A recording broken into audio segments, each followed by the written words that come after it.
ஓம் சாந்தி. 15/4/2025 B K. Surajbhai அவர்கள், mount Abu, Rajasthan. பகவானின் மகா வாக்கியம் என்னவென்றால், எதுவரை உங்களுடைய ஸ்திதி தங்கமாக மாறவில்லையோ, அதாவது கோல்டன் ஏஜ் ஸ்திதி வரவில்லையோ, அதுவரை கோல்டன் உலகம் இங்கு உருவாகாது. கோல்டன் ஏஜ் நாம் செல்வதற்கு முன்பாக நம்முடைய ஸ்திதி கோல்டன் ஸ்திதியாக மாறிவிடும். சற்று சிந்தனை செய்யுங்கள். என்னவென்றால், சத்யுகத்தில் ஆரம்பத்தில் நம்முடைய ஸ்திதி எப்படி இருந்தது என்று. சுகம் சாந்தி நிரம்பி இருந்தது. 5 தத்துவங்களுக்கு எஜமானர்களாக இருந்தோம். அனைத்து செல்வங்களும் நிரம்பி இருந்தது. இங்கு அதே ஸ்திதி கடைசி நேரத்தில் நமக்கு வந்துவிடும். அந்த ஸ்திதியை இங்கிருந்துதான் நாம் எடுத்து செல்ல வேண்டும். பிறகு சத்யுகத்தில் பிரவேசம் செய்வோம். அந்த ஸ்திதி வரும்பொழுது நமக்குள் சக்தி அதிகரிக்கும், நம்முடைய வாழ்க்கை பிரகாசிக்கும் மற்றும் நம்முடைய ஒவ்வொரு வார்த்தைகளிலும் வெற்றி அடங்கி இருக்கும். நம்முடைய வார்த்தைகளில் பிரபாவமும் இருக்கும். உலகத்தில் வெற்றி முரசு கொட்டும். ஆகவே கோல்டன் ஏஜ் ஸ்திதியை நமக்குள் உருவாக்கி கொள்வதற்காக மிகுந்த கவனம் கொடுங்கள். லட்சியத்தை உருவாக்கி கொள்ளுங்கள். இப்பொழுது நம்முடைய ஸ்திதியை மகானாக நாம் மாற்றிக்கொள்ள வேண்டும். இதற்காக சில அபியாசங்களை செய்வோம். அசரீரி ஆகக்கூடிய அபியாசம் செய்வோம். எந்த அளவிற்கு ஆத்மா இந்த தேகத்திலிருந்து விடுபட்டு இருக்கின்றதோ, அந்த அளவிற்கு நம்முடைய உண்மையான ஒரிஜினல் மூலஸ்திதி வந்துவிடும். ஆத்மீக பார்வையில் அனைவரையும் பார்க்கக்கூடிய அபியாசம் செய்வோம்.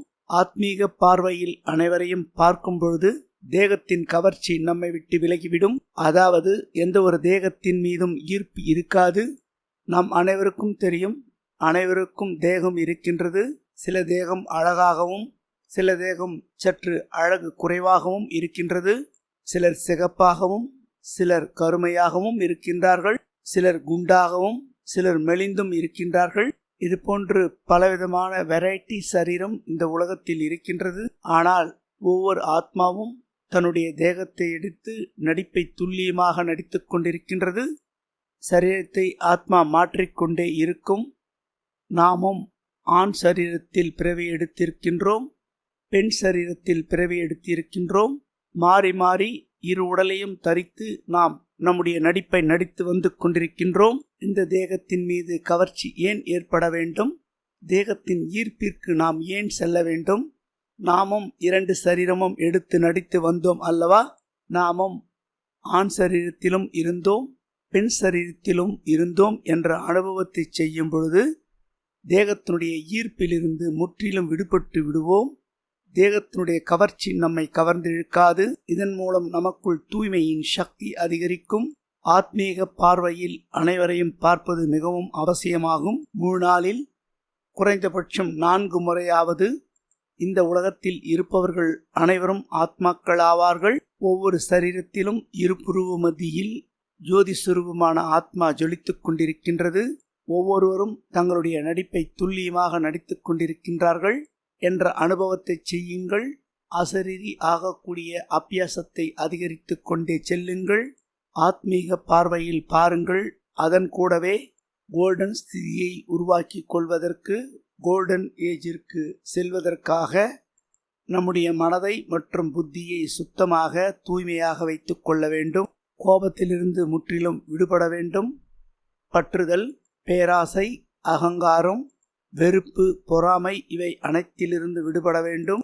பரச்சிந்தனை, பரதர்ஷன் இவை 2லிருந்தும் விடுபட வேண்டும். உயர்ந்த தாழ்ந்த பாவனை மற்றும் பழிவாங்கக்கூடிய எண்ணங்களிலிருந்தும் முற்றிலும் விடுபட வேண்டும். நம்மை நாம் அனைத்திலிருந்தும் விடுவித்துக் கொண்டே செல்ல வேண்டும். அப்பொழுது நம்முடைய ஸ்திதி சத்தோப்பிரதானமாக மாறிவிடும். இந்த விஷயத்தின் மீது மிகுந்த கவனத்தை நாம் செலுத்துவோம். நம்முடைய மனம் எங்காவது சிக்கிக் கொண்டிருக்கின்றதா? நம்முடைய மனதில் சாட்சி பாவனை, அமைதியான பாவனை இருக்கின்றதா? நம்முடைய கர்ம எந்திரியங்கள் குளிர்ச்சியாக மாறிவிட்டதா? அல்லது விகாரத்தின் நெருப்பு சிறிதளவாவது இருக்கின்றதா? அனைத்து விதமான தேவையற்ற உலகாயத விஷயங்கள், ஆசைகள் நம்மை விட்டு விலகிவிட்டதா? அல்லது உலகாயத ஆசைகளுக்கு பின்னால் இப்பொழுதும் நாம் அலைந்து கொண்டிருக்கின்றோமா? எந்த அளவிற்கு நம்முடைய ஸ்திதியை சத்தோப்பிரதானமாக நாம் மாற்றிக்கொண்டே செல்கின்றோமோ, சத்தோப்பிரதான நிலை அருகாமையில் வந்துவிடும். நம்முடைய ஸ்திதியை சத்தோப்பிரதானமாக மாற்றிக்கொள்ளவில்லை என்றால் சத்தோப்பிரதான உலகம் வராது என்று நினைக்க வேண்டாம். கண்டிப்பாக வரும். நம்முடைய சத்தோப்பிரதான ஸ்திதியின் மூலமாக சகயோகம் கொடுத்தோம் என்றால் சமயம் அருகாமையில் விரைவில் வந்துவிடும். இன்று முழு நாளும் நம் முன்னால் சம்பூர்ணமான கோல்டன் ஏஜில் நாம் இருந்ததை பார்ப்போம் மற்றும் 5 சொரூபத்தை அனுபவம் செய்வோம். சத்தியுகத்தில் ஆரம்பத்தில் எப்படி இருந்தோம் என்பதை பாருங்கள். சம்பூர்ண பவித்திர தேவி தேவதைகளாக இருந்தோம். பிறகு மத்தியில் பூஜ்ய சொரூபத்தை பாருங்கள். இன்று வரையிலும் பக்தர்களுடைய மனோ ஆசைகளை பூர்த்தி செய்து கொண்டிருக்கின்றோம். பிறகு நம்முடைய பிராமண சொரூபத்தை பாருங்கள். விலை மதிப்பு வாய்ந்த வைரத்திற்கு சமமாக சுயம் பகவானுடன் சேர்ந்து நடிப்பை நடித்து கொண்டிருக்கின்றோம். பிறகு நம்முடைய பரிஸ்தா சொரூபத்தை பாருங்கள். நாலாபுரமும் பிரகாசமான கிரணங்கள் பரவிக்கொண்டிருக்கின்றது. பிறகு பரந்தாமத்திற்கு செல்லுங்கள். நம்முடைய உண்மையான வீடு இதுவே ஆகும். தந்தையுடன் நாம் சேர்ந்து இருக்கின்றோம். ஆழ்ந்த அமைதியில் இருந்தோம்.